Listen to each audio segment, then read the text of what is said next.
To give audience the sort of a high level view of the market in which we put the snacking market. Yes. The overall packaged F&B market in India is about 4 lakh crores, in which we have regular snacking, which is your savory snacks like bhujia, then you have sugar confectionery, chocolates, dry fruits, biscuits. Then you have occasional treats, which is this is the season for that, right? Mithai and western sweets. And then you have convenience meal or meal replacement, which is snack bars, breakfast cereal, noodle, pasta, soup. And then you have non-alcoholic beverages, which is your hydration based drink, nutrition, so-called nutrition drinks, and energy drinks. And if you look at it overall, India's GDP is around 300,000 crores. And so roughly, I would say between 1 to 2% of India's GDP is the packaged F&B industry. And it's omnipresent. Like you go any place, it's there, right? I walk out of office, there's a bus stand right there. There's a shop which sells you cigarettes plus chips plus other things. And you go home on the way. Every step. It's present. In office, you have the vending machine. So I think this industry, I think has really this convenience, right? That also plays a role. It does. Right. And this lack of mindfulness, I think it's not helping at least the consumers, right? Because the availability and that loop also. Abundance is there. Right? And I would say a very small part of that is where you are operating. Over of this whole pie, I would say roughly 5 to 10%, not even 10%. I would say 4 to 6% is where the health packaged F&B, as we can call it, right now is where we are. And in this we have snack bars, savory snacks, chocolates, cakes, pastry, biscuits, traditional sweets, juices, breakfast cereals. And granola, right? So these are some of the things which are there. And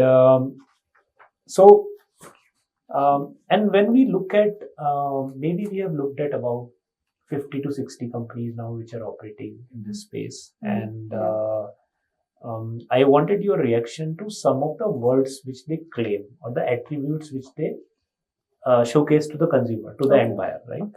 So, for example, baked snack. What does it mean to us? I mean, how should a consumer interpret that?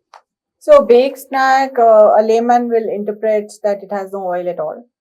It is just because baking just requires no oil. So, it's a no oil food or a no oil snack. It is simply puffed up or something. That is what it is. But it's healthy? It is healthy. Baking is healthy.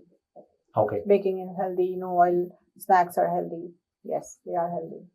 Vegan and gluten-free. These are two different things, but vegan snacks and gluten-free snacks.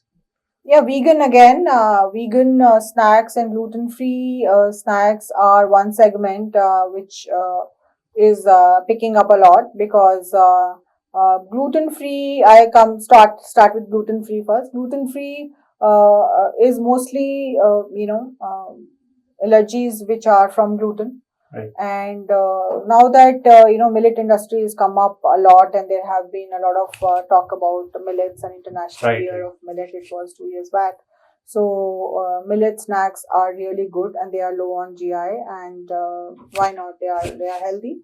But as a whole food diet, we say you have a little bit of your gut has to have a variety of food in that. So don't stop wheat unless it is like unless you are really a celiac issue, and celiac are really 0.1% in the whole world. It's not so common, and it is if you have any kind of options, have wheat also, and have lot of other. You have quinoa, have a little millets, and have a little ragi into it, and they are all forms of millet, and millets also come in a lot of variety. Right. So yes, gluten-free is there where we are right now.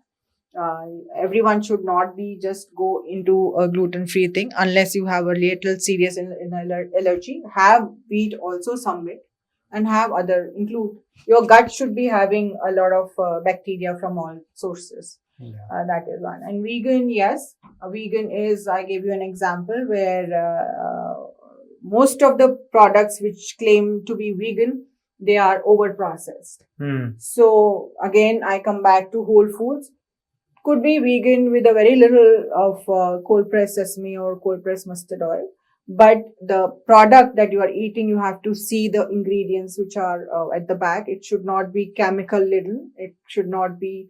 It should be a simple ingredient with just a product with just two to three ingredients. Yeah. Don't go in as a fad to vegan that this is vegan where you see a lot of oils in your food. Oils are vegan; they are plant based, but you have to see. Be very careful about what you are having, what is going into your body. There yoga comes into action where you should be mindful of what is there in your plate. Even if people say it is vegan, just check, is it over processed or not. Yeah, I didn't even know about gluten-free food till I was like 30, I think, because in India we don't discuss this.